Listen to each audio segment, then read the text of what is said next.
Dog's bum. Ooh. We are now live. Hi, everybody. Welcome back to Recruitment Uncensored with me, Kate.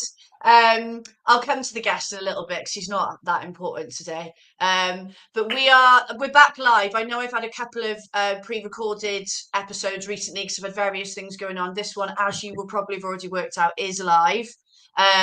So really excited for that. We're talking about whether or not 360 recruitment still rules the industry today, which I know is a hot topic. If you are watching, put anything you want in the comments. You can abuse Alex, abuse me, ask nice questions, ask naughty questions. The more abusive, the better. Yeah, whatever, right? Whatever. And actually, although Alex is a returning guest, we literally were just saying we had to pre-record the last one, didn't we? Because of we're at the expo. Was it the expo? Yeah. Yeah, so we were both at the expo. I think it was the London one, possibly. Yeah, it was the London one. So this is live. So although we didn't edit the last one, this is like fully live. So I'm gonna get started because for two reasons. One, because Alex doesn't shut up once he starts talking, so I'm gonna have to do some time control with this guest today. I know I am. And also this is a big subject to talk about. But before we get started, you know you're an award winner. How many awards have you got now? A few, and I keep getting nominated. I keep getting because they always do the "Are you going to put yourself forward?" and it's like no, and then they announce me as nominated for things. So, but the thing is, I keep getting announced as Alexander Lyons, which isn't my name. So, because of course the business, you can't call a business A Dick Limited or something, can you? Because it'll be conveying something very different. So yeah, a few. But so 3, would you say? Probably, yeah. Yeah, a few. I lose track because the trouble is if you talk about them, everyone goes, people pay for these awards. And it's like, no, I actually haven't. I just talk shit. Do you want another one? Do you want another one? You don't have to pay for it. I'm offering you a... Yeah, go for it. In fact, I'm not even going to offer it you. I'm going to tell you you've won another award for the most unresponsive and unreliable Recruitment Uncensored guest of all time. Congratulations. Well done. Yeah, but you knew that would be the case, so it was all right. But it's on another level. I was like, I'm borderline stalker level here now because I messaged you so many times about the same thing. So usually, just so you know, watching, I ask the guests what they want to talk about, what sort of questions they want me to ask. So it's, we're talking about their subject. I have had to come up with the questions for today, which is fine because Alex did not. He went non-verbal on me, basically, in the run. Well, no, what I said is ask me whatever you like, and then you said, but what questions? I said whatever you like. So here we are. Well, we're going to do it today. Let's get started. So this is the first one I came up with. So let's talk about, because there's different opinions on this, isn't there? Yeah. Can recruiters realistically excel at both business development and delivery when they're doing 360? Yes. Short answer, yes. So the argument that they can't, I find slightly flawed in the respect that if they can't, how are there so many people that are good at both things? I think a big part of it is knowing your market. Is it more tricky at the beginning? Of course it is, because you're having to learn the job and having to learn more facets of the job. But if you've got yourself to a point where you've got an active client base and you know what that client base is about and you know what they want and you know what makes them tick and the personalities they want and all of that sort of stuff, then in reality, you're probably the best person to deliver against that as well, because you'll be able to speak to people and go, this is the right person. This is the perfect individual for them, because you know it intrinsically. And if you've got a good enough relationship with your client that they trust your view, the process isn't overly painful either, because the introductions and everything become fairly seamless because they trust you're not going to send a load of crap. So I believe, being honest, I believe it's more satisfying as well as a recruiter, because you've had ownership of that thing from cradle to grave, and it's yours. It's not you've just won it and now somebody else is filling it. And I get more approached. So I get approached by a lot of 360 recruiters, and I also get approached by a lot of people in BD roles, in led approaches, who are sat there going, I'm winning work like it's going out of fashion, but my delivery team are shite. And I'm sat here looking bad. And that I hear probably every couple of days from somebody who's applying to here. And the reason they want to come to us is because they want to have ownership of the whole thing again, because actually in the end they're ending up delivering because they're basically just being sent an ad's worth of candidates or whatever. And like, that's not the job. So yeah, I think there's quite a lot of people naysayers about 360 models, but they do work. They're tried and tested. They've worked for decades. And there's no reason they can't work in the modern world. And with the technology we're getting, it's becoming easier and easier to automate bits of it so that actually the pressure is removed from being all things to all people all at the same time. So it's actually becoming easier, not more difficult in the modern world, in my view. I do think sometimes why people think people can't realistically excel, and I'm talking more at the entry level, is where they get them, and I posted about this recently, they get them in, they're like, right, well, we'll start them just on the candidates delivery stuff, and we'll do that for 6 months, and when they're ready, then we'll start the business development. And then the reason why it doesn't work is not because the 360 model doesn't work, it's because they've had so much time focusing on just delivery. BD becomes scary, and they've put it on the pedestal and they don't want to do it. But also they think, well, I've been really busy just doing delivery. How the fuck am I going to fit in doing client stuff? Well, so it doesn't work because they haven't got the mindset and the sort of then we're given the right sort of entry into it. Really, that's why it doesn't work at that level. It's not because the model's flawed. Most of the top 360 recruiters that I've spoken to over the years were given a phone and, depending on age, a Rolodex or an email account or whatever, and said, get on with it. And so they never learned that fear of BD or anything, because it was just part of the job from day one. It was, I remember when I first started, it was, here's a patch, pick up the phone, get on with it. That was it. There was there was a big manual, and it was like, you can read it if you want, but really you just got to go and chat to people. And to a degree, like, I'm not saying that that's the way to go. I think coaching and L&D and all of that stuff's hugely important to shape people into doing things properly and having the confidence to do things properly. But I think if you teach people one thing and tell them that that's the job and then tweak it later, they're of course going to be scared of the unknown because they've had successes in that and they don't want to lose the successes in the thing that they started off doing. But yeah, I think I just enjoy it, to be honest. I'm still recruiting now. I probably shouldn't be in the business because there's too much business stuff, but I just enjoy the thrill of the chase. Is the truth of it. Yeah, I do. And I went from full 360 when I started, which I loved, and I got really good training for back then, but relatively quickly had to do BD. It wasn't like months and months later. It was in my training period. Didn't know any different, just had the phone. Then I went into an agency where it worked differently. We had business development managers, directors who went out to win sort of a really big pieces of work. And then I was working in the medical device division initially and bringing in sort of the smaller companies. And then it changed to BD within our big accounts. So I've had experience of all these sort of different models and ways of doing it. And essentially, I am a control freak. And I always look back fondly on my first when I started in recruitment and was full control 360, because I loved it. And now I'm doing it again, and with my own business, involved in the full process on the coaching training business as well. I just think it's so much fun. Yeah, it is. And that's how I've always viewed it. It's just more fun. The idea of palming bits off, and again, I'm a bit of a control freak. Everyone who works with me will say that, but the idea of palming bits off, to me, that's not to say I don't have people helping me on stuff. I do. Like, I picked up a load of roles just before this call and was chatting in our work WhatsApp groups about the roles and does anyone want to come on calls and all of this sort of stuff. But I'm still excited because I've just potentially picked up 7 roles in the last half an hour.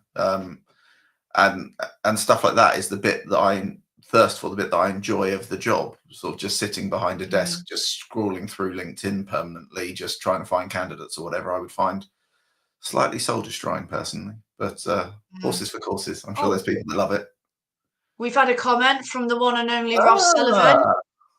Mr. Sullivan, we were talking about you earlier. We were. Good things. We weren't slagging you off, don't worry. 360 will always be here. The only people doing, I don't know why I'm reading it, because people can read. So You can read it yourself. Yeah, it's. Do you know what I think? Right, I think there's a place for it all, and we're going to keep continuing to talk about this. We're not done yet, but it does bug me, and I think this is what Ross is talking about here. Is when people say like 360 shit, it's dead.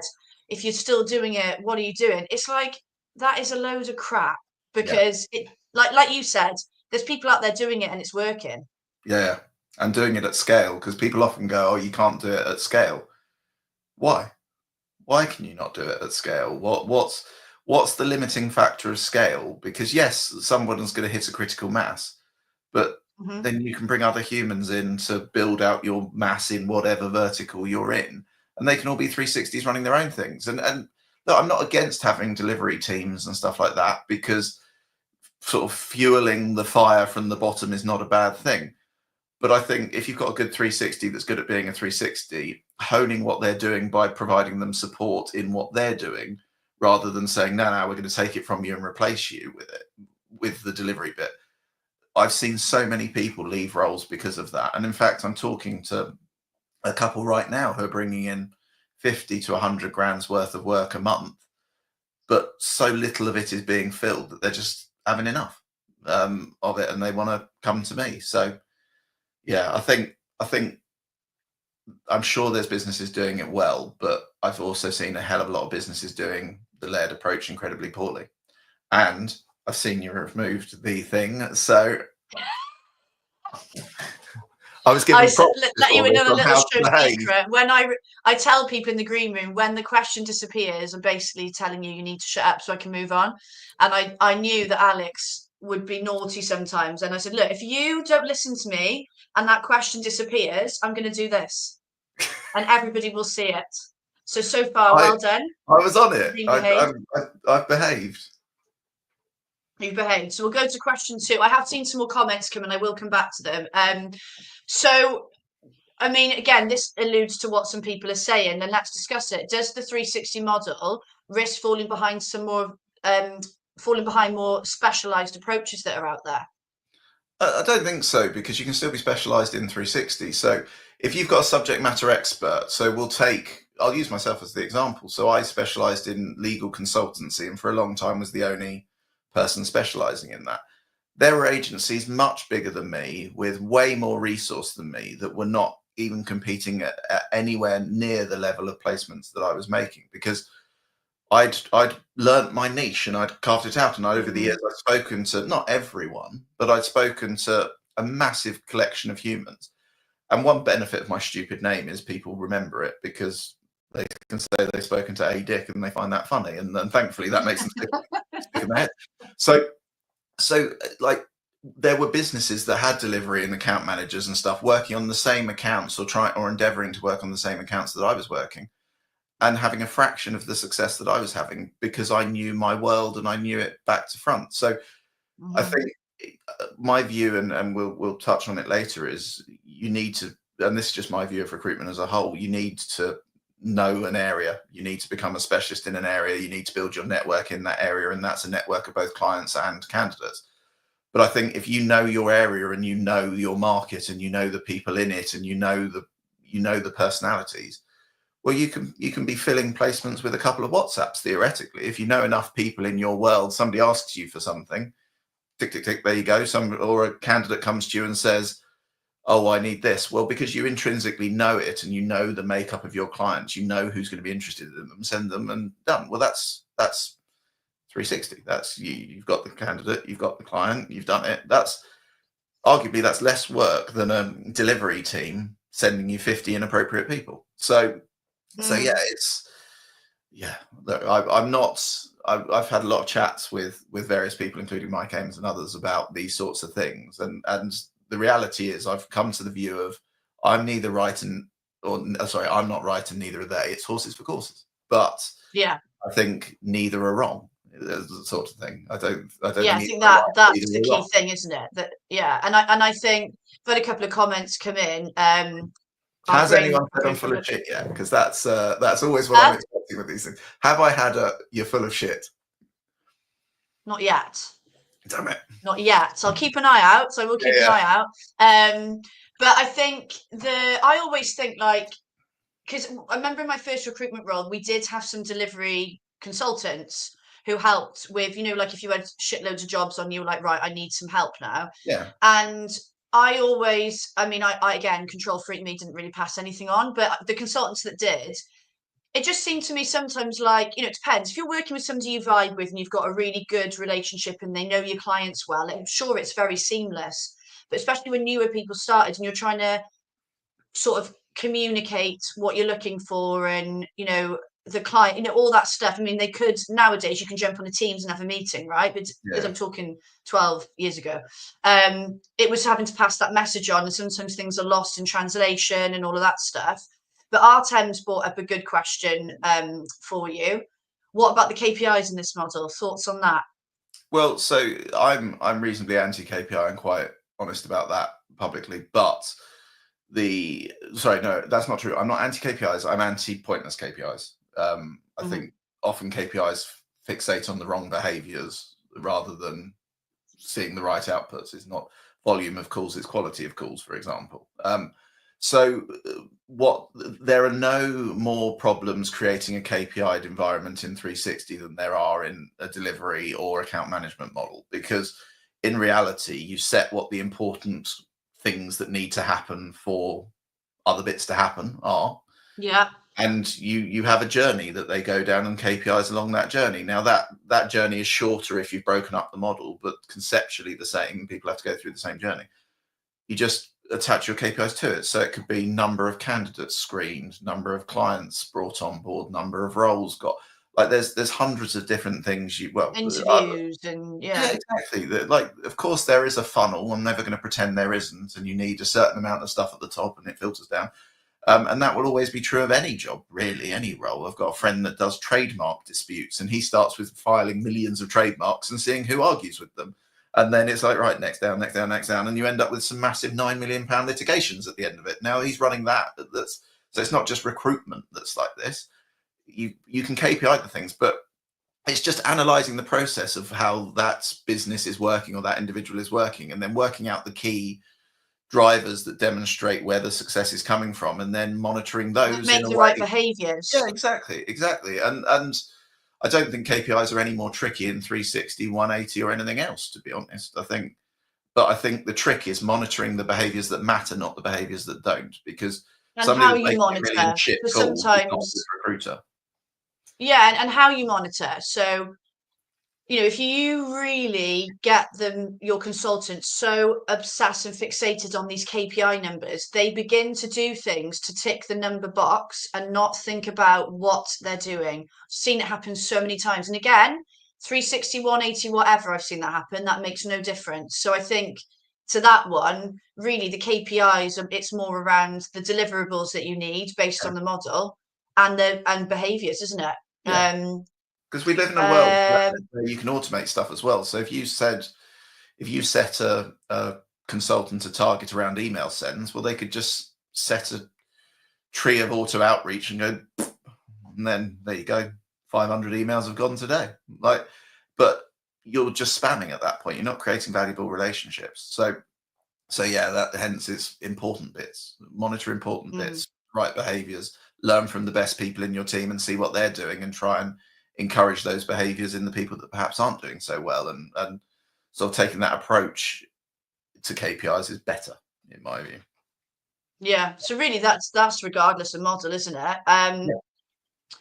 What about then? So I've noticed this.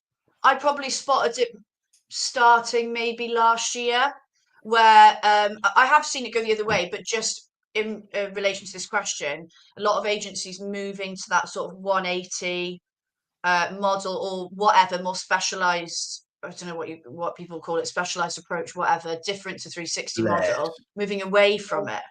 So why do you think that is, if the 360 model works so well? So during the sort of boom times, it was a way of scaling far easier, because you could hire and train someone to do one facet of it, which means you can onboard people and get them delivering that little bit quicker, because you're training someone to do a smaller skill set of things. So it takes a shorter time because there's less to learn.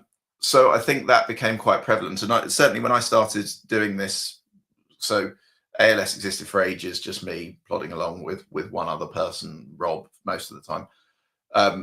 But when we started hiring, I was speaking to Rec and they were like, 360 is dead and all of this sort of stuff. Weirdly, Really? yeah. And this was back then. Now it's clearly not. It's clearly still going, and it will be going, in my view, forever.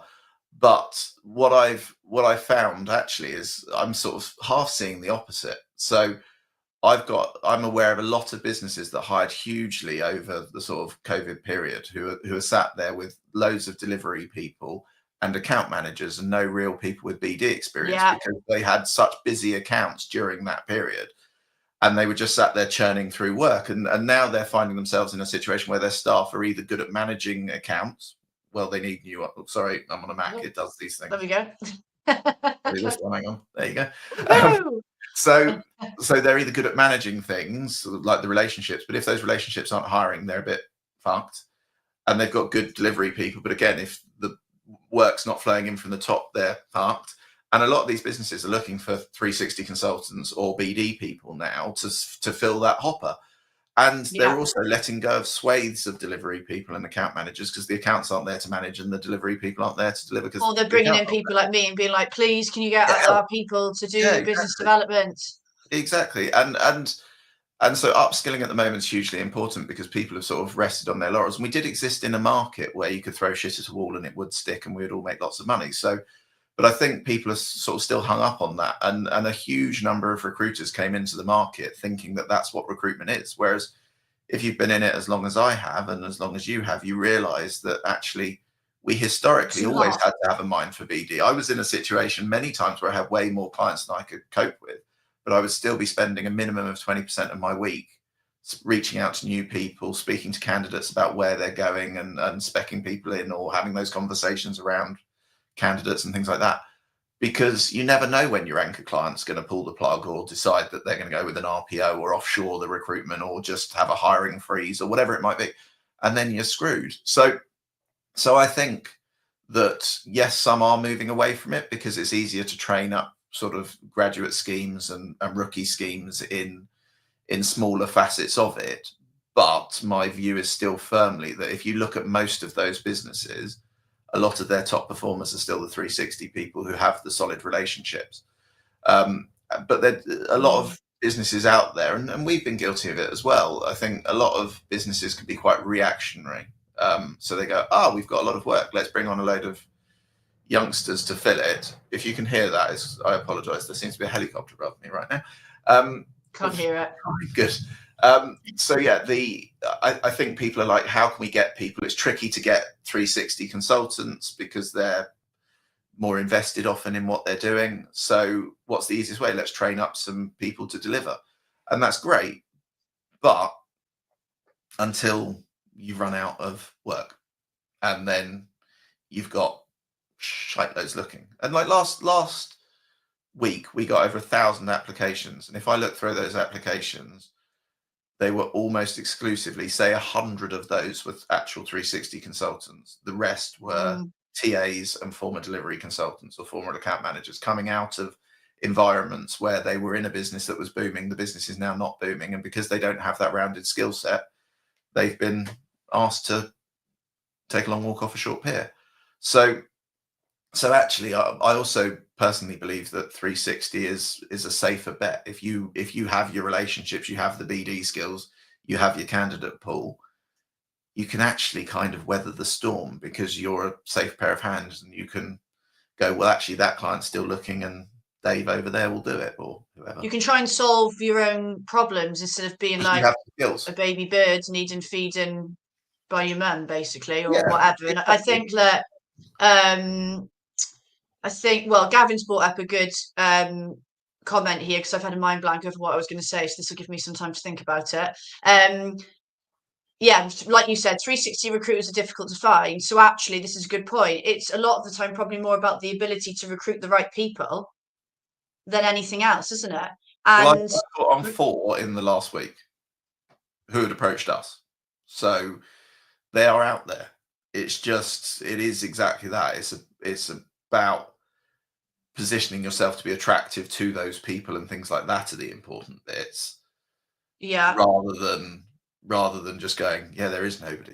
Well, no, there are people out there. There's always people looking to move.